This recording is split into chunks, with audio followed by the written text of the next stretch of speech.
Hi friends, welcome back to Jemis lifestyle. எல்லோரும் ஹாப்பியாகவும் ஆரோக்கியமாகவும் இருக்கீங்கன்னு நம்புகிறேன். இந்த வீடியோவில் ஒரு ஷாப்பிங் vlog அண்ட் ஒரு டே இன் மை லைஃப் தான் நம்ம பார்க்க போகிறோம். ஷாப்பிங் எங்கே போனோம் அப்படின்னு பார்த்தீங்கன்னா டிமார்ட் தான் போயிருந்தோம். ஏகப்பட்ட ஆஃபர்ஸ் போட்டிருந்தாங்க. பார்த்திங்கன்னா நம்ம டீ ரஸ்க்லலாம் ஏகப்பட்ட ஆஃபர்ஸ் இருந்துச்சு. ஸோ நான் மெயின்லி ஜங்க் ஃபுட் வந்து கான்சன்ட்ரேட் பண்ணாதனால நான் அது எதுவும் வாங்கலை. அப்புறம் ஈவன் கோகோனட்டில் கூட ஆஃபர்ஸ் இருந்துச்சு. எல்லாத்துலேயுமே ஆஃபர் இருந்துச்சு. ஆனால் நம்மளோட மெயின் ஐட்டம் வந்து கிச்சன் ஐட்டம்ஸ் தான். ஸோ மோஸ்ட்லி நான் கிச்சன் ஐட்டம் தான் பர்ச்சேஸ் பண்ணியிருந்தேன். பார்த்திங்கன்னா டால்கம் பவுடரில் கூட 76% ஆஃப்லாம் இருந்தது. நம்மளோட மெயின் ஐட்டம் நம்ம கிச்சன் ஐட்டம்ஸ்க்கு நான் வந்தாச்சு. நிறைய செரமிக் ஐட்டம்ஸ் அண்ட் மெலமைன் ஐட்டம்ஸ்லாம் வந்து நிறைய நியூ கலெக்ஷன்ஸ் நிறையா பார்த்தேன். ஸோ நான் வந்து ரொம்ப லிமிட்டடாக எனக்கு கிச்சனுக்கு என்ன தேவையோ அதுக்கான ஐட்டம்ஸ் மட்டும்தான் பர்ச்சேஸ் பண்ணியிருந்தேன். நிறைய காம்போ ஆஃபர்ஸ் இருந்துச்சு. சேம் பிளேட் அண்ட் ஒரே தீமில் இருக்க மாதிரிலாம் இருந்தது. Bowl set and plate and platters அது எல்லாமே வந்து ஒரே தீமில் இருக்க மாதிரிலாம் இருந்துச்சு.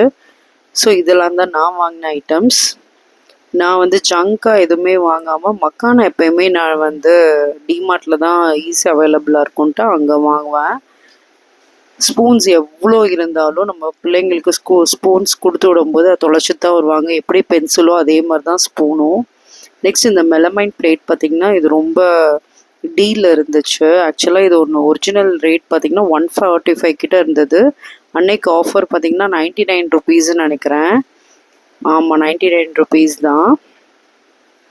ஸோ இது நல்லா இருந்தது. நெக்ஸ்ட் இந்த பிளேட் பார்த்திங்கன்னா இது வந்து காம்போ பேக். நான் சொன்னேன்ல, இதுலேயே பவுல்ஸ் இருந்தது, அதுக்கப்புறம் பிளாட்டர்ஸ் இருந்தது, பிளேட்ஸும் இருந்தது. எல்லாமே ஒரே தீமாக. நான் வந்து இந்த பிளேட்டும் அதுக்கப்புறம் இதுவும் அந்த ஓவல் ஷேப்பில் பிளாட்டராகவும் யூஸ் பண்ணிக்கலாம், நெக்ஸ்ட் பவுலாகவும் யூஸ் பண்ணிக்கலாம். ஸோ இது ரெண்டுமே நான் வாங்கியிருந்தேன். அஃபோர்டபுளாக தான் இருந்தது. நெக்ஸ்ட் பார்த்திங்கன்னா சிஸ்ஸர்ஸும் அதே மாதிரி தான். எத்தனை சிஸ்ஸர்ஸ் இருந்தாலும் நம்ம வந்து ஒரு காஃபி போடும்போது ஒரு காஃபி பேக்கெட் கட் பண்ணுறதுக்கா எதுக்குனாலும் சிஸ்ஸர்ஸ் தேடுவோம். ஸோ நெக்ஸ்ட் பார்த்திங்கன்னா இந்த பவுல் வாங்கியிருந்தேன். இதுவும் ரொம்ப அழகாக இருந்துச்சு, லீவ் ஷேப்பில் இருந்துச்சு. ப்ரைஸும் பார்த்திங்கன்னா ரொம்ப ரீசனபிளாக இருந்துச்சு. நெக்ஸ்ட்டு ஒரு இம்பார்ட்டண்ட் ஐட்டம்னா இது தான். பார்த்தோன்னே முதல்ல நான் வாங்கினது இது தான். இதில் உங்களுக்கு ஷார்ட்ஸில் கூட நீங்கள் என்னோடய ஷார்ட்ஸில் பார்த்தீங்கன்னா இது டிஸ்பிளேயில் வரும்.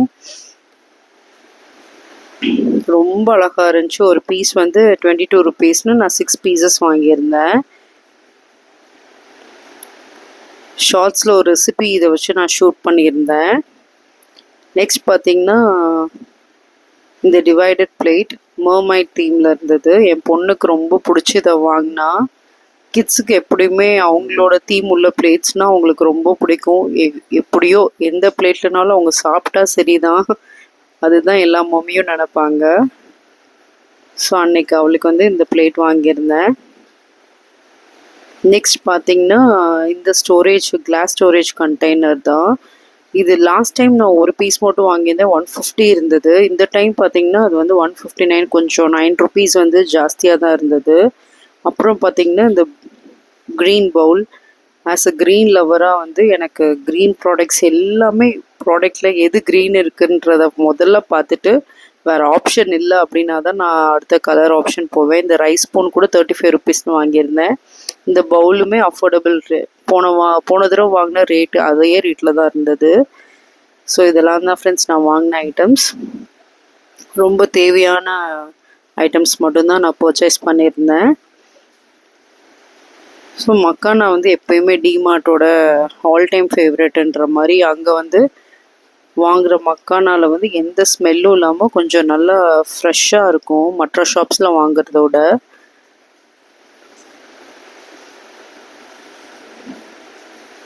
ஸோ இதெல்லாம் தான் நான் வாங்கின ஐட்டம்ஸ். நெக்ஸ்ட் இந்த கிளாஸ் கண்டெய்னரை பற்றி நான் சொல்லியே ஆகணும் ஃப்ரெண்ட்ஸ். ஏன்னா லாஸ்ட் டைம் வாங்கும்போதே பேபிக்கு ஃபுட்டை வந்து நாங்கள் அவுட் ஸ்டேஷன் போகும்போது எடுத்துகிட்டு போயிருந்தோம். ரொம்ப நல்லா இருந்தது. நெக்ஸ்ட்டு அந்த ஹீட்டையுமே அது வந்து வித்ட்ரா பண்ணி வச்சிருந்துச்சு. ஸோ அதனால இந்த தடவை வந்து ப்ரைஸ் ஜாஸ்தி, 9 ருபீஸ் தானே அப்படின்னு சொல்லிட்டு 159 இருந்தாலும் பரவாயில்லன்னு சொல்லிட்டு நான் வந்து 2 கண்டெய்னர்ஸ் அதில் வாங்கியிருந்தேன். ஸோ இதெல்லாம் தான் நான் வாங்கின ஐட்டம்ஸ். இது பிடிச்சிருந்துச்சின்னா எனக்கு கமெண்ட்டில் சொல்லுங்கள். நெக்ஸ்ட் ஒர்க் பார்த்திங்கன்னா சன்ஃப்ளவர் சீட்ஸ் நம்ம காக்டெயில்ஸ்க்கு வாங்கினது. எப்போயுமே காக்டெயில்ஸ்க்கு வந்து இதை வந்து நான் இந்த பாக்ஸ்லேயே வச்சுருந்தேன். பார்த்திங்கன்னா ஃபுல்லாக எறும்பு வந்துருச்சு. அது இப்போ கொட்டும் போது தான் எனக்கு நிறைய எறும்பு வந்தது தெரிஞ்சு. அதுக்கப்புறம் இதை வந்து ஒரு சன்லைட்டில் கொஞ்ச நேரம் சன்லைட்டில் வச்சுட்டேன், எறும்பெல்லாம் போயிருச்சு. எப்பயுமே சன்ஃப்ளவர் சீட்ஸில் லைன் உள்ளதான் காக்டெயில்ஸ்க்கு ரொம்ப பிடிக்கும். அதுக்கு அடுத்த ஒர்க் என்னன்னு பார்த்தீங்கன்னா பொட்டேட்டோ ஃப்ரை தான் பண்ணியிருந்தேன். என்னோடய ஹஸ்பண்டோட ஆல் டைம் ஃபேவரட்டான வெஜிடபிள் எதுனா பொட்டேட்டோ ஃப்ரை. அது மட்டும் எப்பயுமே ஸ்டாக்கில் இருந்துகிட்டே இருக்கும். யார் யார் இந்த பொட்டேட்டோ லவர்ஸ்ன்றத சொல்லுங்கள். ஏன்னா 24 ஹவர்ஸில் 20 ஹவர்ஸ் பொட்டேட்டோ கொடுத்தாலும் என் ஹஸ்பண்ட் வந்து சாப்பிடுவார். ஏன்னா அவருக்கு அவ்வளோ பிடிக்கும். ஸோ அன்னைக்கு பார்த்திங்கன்னா ஃபுல்லாக எல்லாத்தையும் பீல் பண்ணிவிட்டு ஒரு பொட்டேட்டோ ஃப்ரை தான் நான் பண்ணியிருந்தேன். பிளாக் காஃபி போட்டு வச்சுருந்தேன், அதை மறந்தே போயிட்டேன். நான் சீக்கிரமாக அந்த பிளாக் காஃபிலேருந்து வெளியே வரணும்னு நினைக்கிறேன் ஃப்ரெண்ட்ஸ். ஏன்னா ரொம்ப அடிக்ட் ஆகிட்டேன் அதுக்கு. இப்போ ஆனால் ஒரு டேக்கு வந்து ஆல்மோஸ்ட் 5 to 6 டைம்ஸ் குடிச்சிட்ருப்பேன். இப்போ பார்த்தா அதை கம்மி பண்ணி மார்னிங் அண்ட் நைட் தான் குடிக்கணும் அப்படின்னு சொல்லிட்டு ஈவினிங் மோஸ்ட்லி அந்த மாதிரி எடுக்க ஆரம்பிச்சிட்டேன். நைட்டுக்கு பார்த்திங்கன்னா வெயிட் ரிடக்ஷனுக்காக நான் வந்து ஒரு ட்ரிங்க் குடிக்கிறேன். நான் உங்களுக்கு சீக்கிரமாக அது என்னன்றதை அப்டேட் பண்ணுறேன்.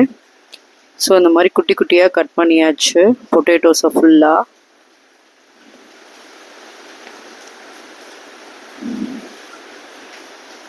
பொட்டேட்டோஸ் எப்பயுமே கட் பண்ணி போட்டதுக்கப்புறம் பார்த்திங்கன்னா சிலதெல்லாம் அப்படியே ஃபுல்லாக இருக்கும் ஃப்ரெண்ட்ஸ். அப்போது நம்ம திரும்பி எடுத்தோ அதை கட் பண்ண முடியாது. அந்த மாதிரி சுச்சுவேஷனில் நீங்கள் என்ன பண்ணணும் அப்படின்னா, கொஞ்சம் நல்லா பாயில் ஆயிடுச்சு அப்படின்னா நீங்கள் வந்து அதை சும்மா மேஷ் பண்ணி விட்டிங்கனாலே அது நல்லா மிக்ஸ் ஆயிரும். என்னை மாதிரி எத்தனை பேர் இதை ஃபீல் பண்ணியிருக்கேன்றதை எனக்கு கமெண்ட் பண்ணுங்கள். நம்ம பாயில் பண்ணும்போது தான் தெரியும், நிறைய பொட்டேட்டோஸ் வந்து ஒழுங்காக கட் ஆகாமல் ஃபுல்லாக இருக்கும். ஆனால் அதில் அந்த கட் பண்ண அந்த இடம் மட்டும் அப்படியே இருக்கும். நீங்கள் இந்த வீடியோலேயே பார்ப்பீங்க.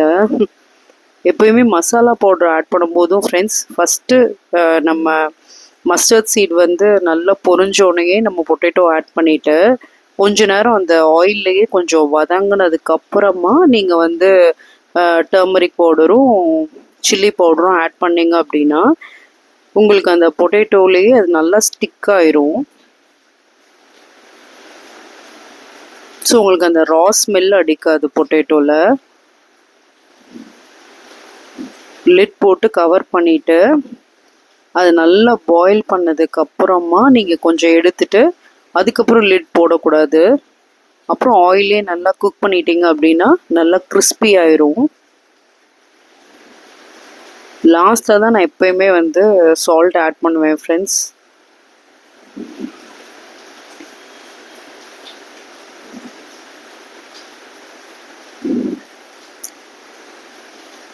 ஸோ அடுத்த ஒர்க் என்னன்னு பார்த்தீங்கன்னா, இந்த மீன் குழம்பு பண்ணுற மண் சட்டி வாங்கியிருந்தேன். அதை யூஸ் பண்ணாமே வச்சுருந்தேன். இதில் பார்த்தா அந்த ரைஸ் வாட்டர் வந்து ஆட் பண்ணியிருக்கேன். அதில் அங்கே அந்த வாங்குகிற இடத்துல என்ன சொன்னாங்க அப்படின்னா, நீங்கள் வந்து இது 2 நாள் ஊற வைக்கிறது அந்த மாதிரி ப்ராசஸ்லாம் நீங்கள் பண்ண வேணாம். நீங்கள் ஒன்ஸ் வாங்கிட்டு அரிசி கழுவுற தண்ணியை அதில் நீங்கள் ஃபில் பண்ணிவிட்டு மீடியம் ஃப்ளேம்லேயே நீங்கள் வச்சிட்டிங்க அப்படின்னா அந்த ஃபுல்லாக அந்த ரைஸ் ஃபுல்லாக பேர்ன் ஆகணும், அந்த ரைஸ் வாட்டர் ஃபுல்லாக. அதுக்கப்புறம் நீங்கள் ஆட்டோமேட்டிக்காக யூஸ் பண்ணலாம் அப்படின்னு சொன்னாங்க. நம்ம பொட்டேட்டோ ஃப்ரையும் வெந்துருச்சு. ஸோ அடுத்து பார்த்திங்கன்னா ரைஸ் வச்சுட்டேன் அன்னைக்கு ஆஃப்டர்நூனுக்கு. நான் இப்படி ப்ரீவியஸ் ஒரு வடை சட்டியுமே நான் அந்த மாதிரி தான் பண்ணியிருந்தேன் ஃப்ரெண்ட்ஸ். அது ரொம்ப நல்லா இருந்தது. அடுத்து யூஸ் பண்ண ஆரம்பித்தேன். வேறு எந்த பெரிய ப்ரொசீஜர்ஸ்லாம் நம்ம வந்து மண் பாத்திரம் யூஸ் பண்ணும்போது ஃபாலோ பண்ணுன்ற அவசியம் கிடையாது. இந்த ஒரு ப்ராசஸே பண்ணாலே போதும். சில பேர் சொல்லுவாங்க இது ரொம்ப நேரம் நீங்கள் வச்சு 3 நாள் அதில் தண்ணி ஊற்றி வைக்கணும், ரைஸ் வாட்டர் ஆட் பண்ணி வைக்கணும், அதுக்கப்புறம் என்னென்னமோ ப்ரொசீஜர்லாம் எனக்கு நிறைய பேர் சொன்னனால நான் ரொம்ப நாள் இதை வாங்காமே இருந்தேன். ஆனால் அதுக்கப்புறம் இவ்வளோ ஈஸி ப்ராசஸானு அது ப்ராசஸ் பண்ணி பார்த்ததுக்கப்புறம் தான் தெரிஞ்சிச்சு. நீங்களும் ட்ரை பண்ணிவிட்டு எனக்கு எப்படி இருக்குன்றதை நீங்கள் சொல்லுங்கள்.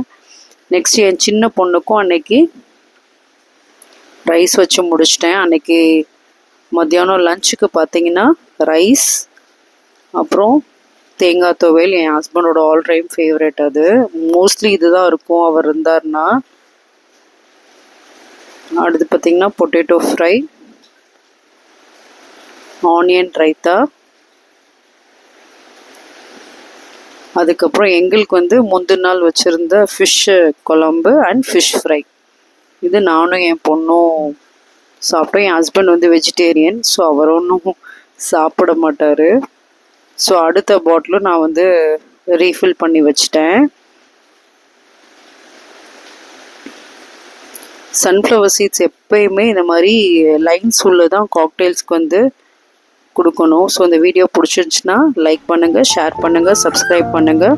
சீக்கிரமாக உங்களை இன்னொரு வீடியோவில் பார்க்குறேன். Until then, it's bye from Jemmy. Thank you, friends.